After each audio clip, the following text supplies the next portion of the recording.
नमस्कार, मैं निशु चौधरी और आप देख रहे हैं आम अदालत। जैसे कि आप जानते हो, इस चैनल के माध्यम से हमारी कोशिश ये रहती है कि आपको ज़्यादा से ज़्यादा लीगल जानकारी दी जाए और ज़्यादा से ज़्यादा लीगल अवेयरनेस आपके साथ शेयर की जाए। आज हमारे साथ है mister Paramvir Singh, advocate, Delhi high court. आज हम इनसे जानेंगे अपकमिंग चुनाव के बारे में, जो एमसीडी के इलेक्शन होने वाले हैं 4 दिसंबर को। तो आज कुछ मुद्दों के बारे में हम इनसे बात करेंगे। नमस्कार सर। नमस्कार जी। जैसे कि आपसे हमारी पहले भी बात हुई है, तो आज हम बात करेंगे आपसे आने वाले चुनाव के बारे में।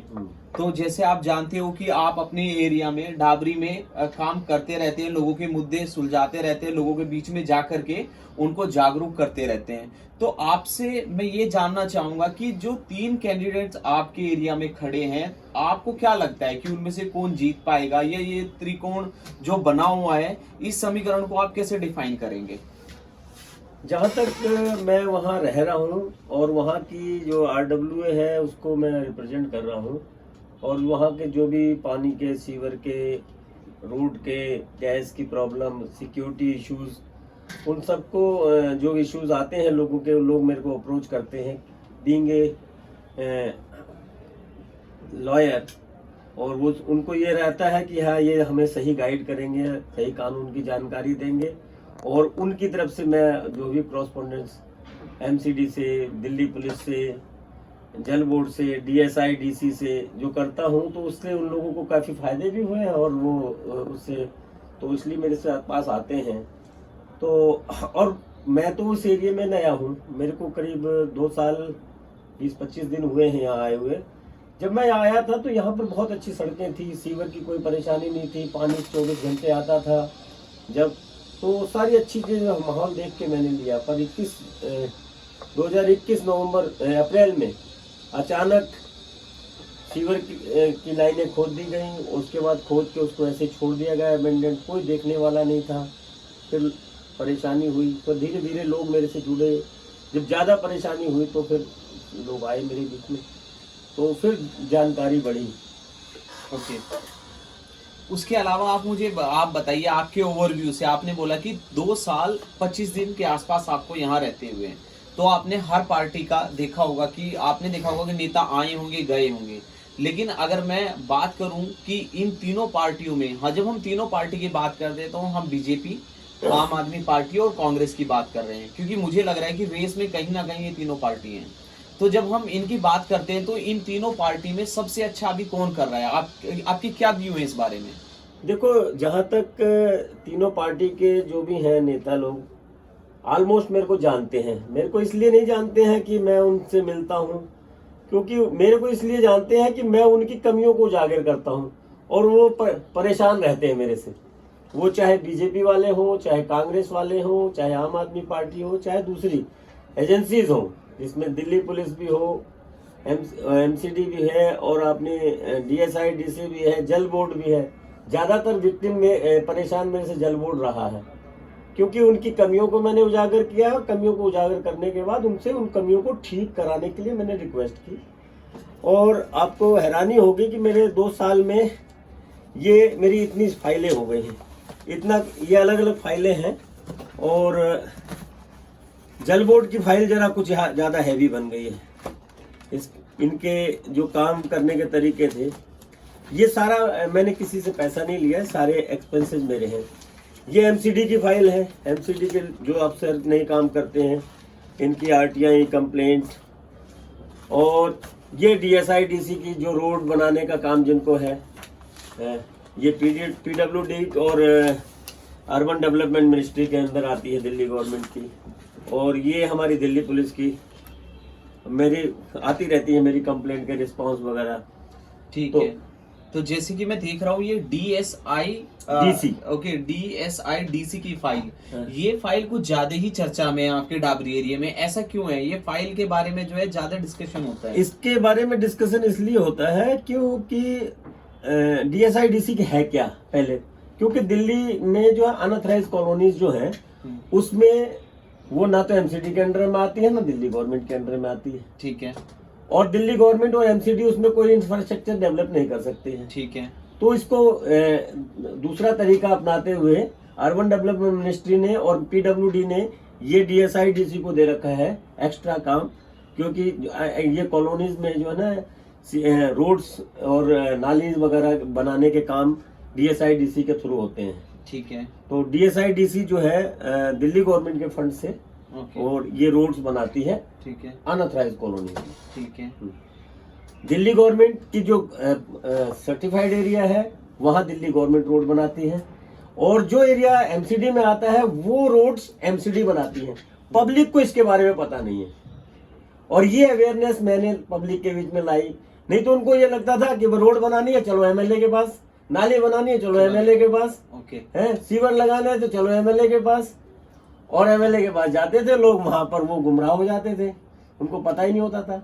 और वहां यहाँ काम इसलिए नहीं हो पा रहा था कि वो यह एक जगह जाते थे, वो सोचते थे नेताजी के पास गए काम हो जाएगा। अच्छा। पर काम जहां होना उसको उस एजेंसी के पास कोई जाता ही नहीं था, तो वो एजेंसी अपना आराम से बैठी होती थी, उनके हिसाब से काम सही हो रहा है, इसलिए कोई कंप्लेंट नहीं आ रही है।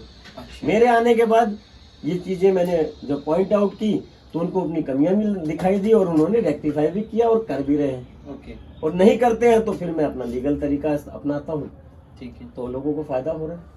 तो हमने सुना है कि आपने कई JE और AE के खिलाफ भी जो आपने RTI लगाई थी, तो उन RTI में क्या ये सच है कि आपने RTI लगाई है उन सब के लिए? हाँ, मैंने लगाई थी RTI। मैं तो RTI लगाने का मतलब मेरा ये नहीं था कि मैं उनको पनिश करूं, मेरा था कि लोगों का काम जो रुका है उनके नेग्लिजेंस से या किसी और वजह से वो हायर अथॉरिटी का हायर अफसरों के पास जाए और उनके संज्ञान में आए, तो वो लोग इसको सुधारे, और जब उनके संज्ञान में आया सुधारा उन्होंने। और जो कुछ ऑफिसर नहीं सुधरना चाहते थे तो उनको लीगल तरीके से पुलिस कंप्लेंट भी की है, उनको लीगल नोटिस भी दिया है, उनके खिलाफ डिपार्टमेंट में इंक्वायरी भी मांगी है, और RTI भी लगाई हैं, और उनकी ड्यूटीज भी उनको बताई है। ओके। और विजिलेंस इंक्वायरी का क्या हुआ, जो आपने एक विजिलेंस कंप्लेन दी थी? विजिलेंस इंक्वायरी चल रही है, बहुत सारी विजिलेंस इंक्वायरी चल रही है, दिल्ली पुलिस की भी चल रही है, DSI DC की भी चल रही है, जल बोर्ड की भी चल रही है।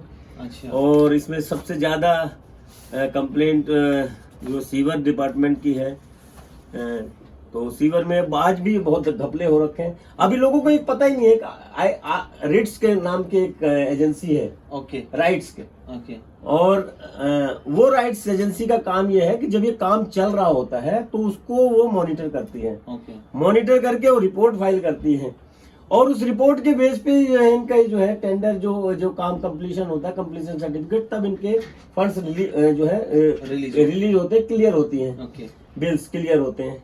और वो कंपनी कभी आती ही नहीं है मौके पे, वो देखती नहीं है, बस सर्टिफिकेट दे देते हैं। कोई कंप्लेंट देता भी है तो उसको रिपोर्ट आ जाती है कि जी हाँ हमने वेरीफाई कर लिया, ये सर्टिफाइड है, काम बढ़िया है, और वो भी बेचारा आके आदमी थक के बैठ जाता है।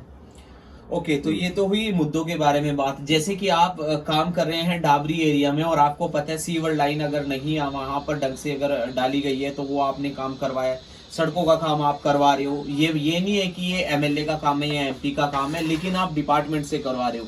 डिपार्टमेंटल अप्रोच आपकी काफी अच्छी रही है कि आप अलग अलग डिपार्टमेंट में जा करके इन सब मुद्दों के बारे में बात करते हो। अब हम बात करते हैं समस्या के बारे में। डाबरी वार्ड का जो पर्टिकुलर एरिया है, इनकी क्या समस्या है और इन समस्या को आप कैसे लेकर चलोगे?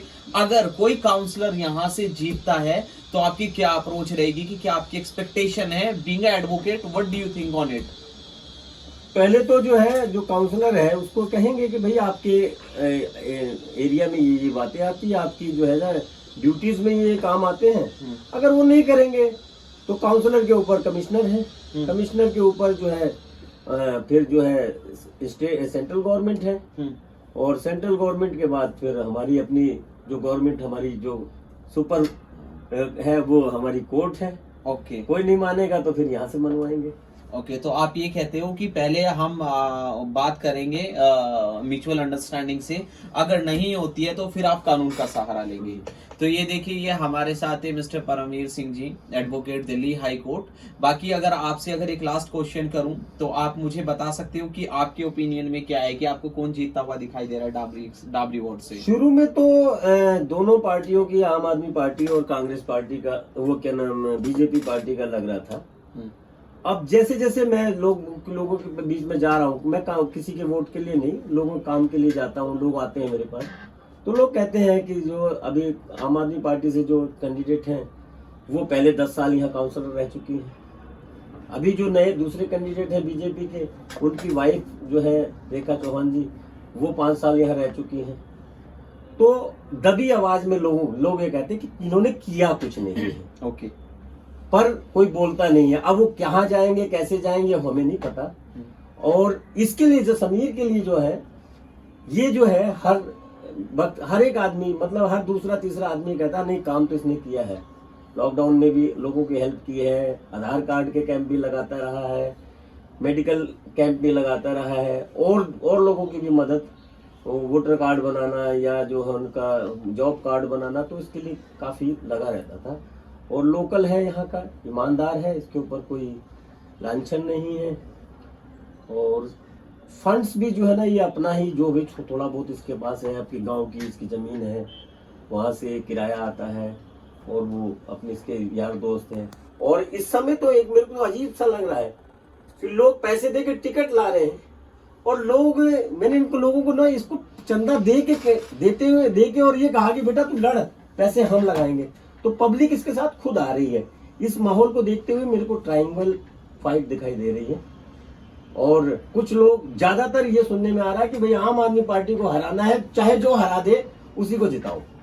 ये चल रहा है ऐसे 2-3 दिन से, तो ये ऐसा माहौल दिखाई दिया। तो एक कहाँ तक सच है कहाँ नहीं, मुझे मैं इसको इंडोर्स नहीं कर रहा हूँ। ओके, ठीक है। तो एक तरीके से आप कह रहे हो कि अभी जो अगर हम बात करें ग्राउंड पे, तो ग्राउंड पे बीजेपी और आम आदमी पार्टी को भी लोग चाह रहे हैं, लेकिन बेसिकली देखा जाए तो आम आदमी पार्टी को हराना है, लेकिन ग्राउंड पे मतलब कि एमसीडी के इलेक्शन में आए कोई, लेकिन आम आदमी पार्टी ना आए। यही लोगों का मेन फोकस यही है कि बस जो इसको हराएगा वो इसी को जिताएंगे। तो अभी अगर मैं बीजेपी की बात करूं, तो बीजेपी में अभी कौन वहाँ इलेक्शन लड़ रहा है वहां से? बीजेपी में काउंसलर है विनय चौहान जी। तो जो विनय चौहान जी हैं, तो विनय चौहान जी, तो जैसे कि देखो, मैं आपको एक बात बताऊं, एक चीज मैं आपको यहाँ भी बताऊंगा। होता क्या है ना, इलेक्शन लड़ने वाले लोग तो वही रहते हैं, चेहरा वही रहता है, पार्टियां बदल जाती हैं। तो जब कभी भी आप अपना वोट कास्ट करो, जब आप अपना वोट डालने जाओ, तो ये चीज अपने माइंड में हमेशा रखना कि आप जिसको वोट डालने जा रहे हो, ठीक है, उसने पहले 10 साल में 5 साल में क्या काम किया है।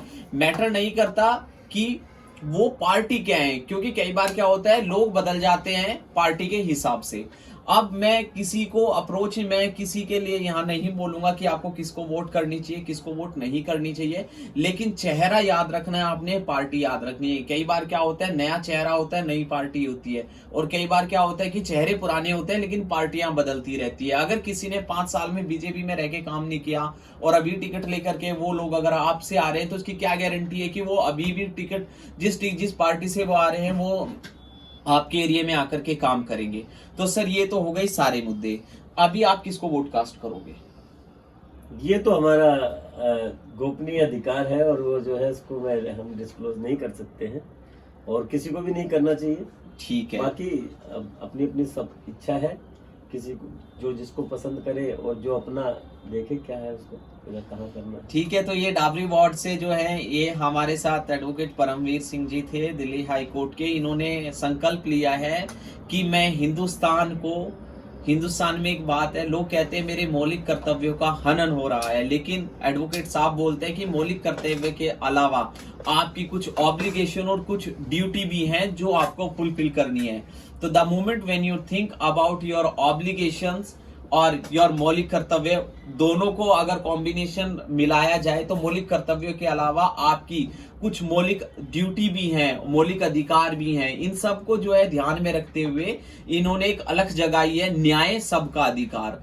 तो अगर इसके अलावा आपको कभी भी आपके एरिया में कभी कोई परेशानी हो, कोई पुलिस अगर आपके अधिकारों का हनन करती है, कोई एमपी एमएलए आपके अधिकारों का हनन करता है, अब भावी आने वाले जो इलेक्शन है, जब इनमें कोई काउंसलर जीत जाएंगे, वो आपके अधिकारों का हनन करता है, तो आप बेहिचक आप आ सकते हो। द्वारका कोर्ट 538 नंबर इनका चैम्बर है। उसके अलावा ये नंबर पे भी आपको रीच आउट हो जाएंगे। उसके अलावा सर कोई संदेश देना चाहेंगे आप ऑडियंस को, लोगों को, डाबरी की जनता को? पार्टियों में न बटे, धर्म जाति में न बटे, सही को अच्छे को चुने, जो उनके लिए कुछ कर सके और करने का कोई जज्बा रखे। और बाकी सबका वोट मांगने का अधिकार है, सबका चुनाव लड़ने का अधिकार है।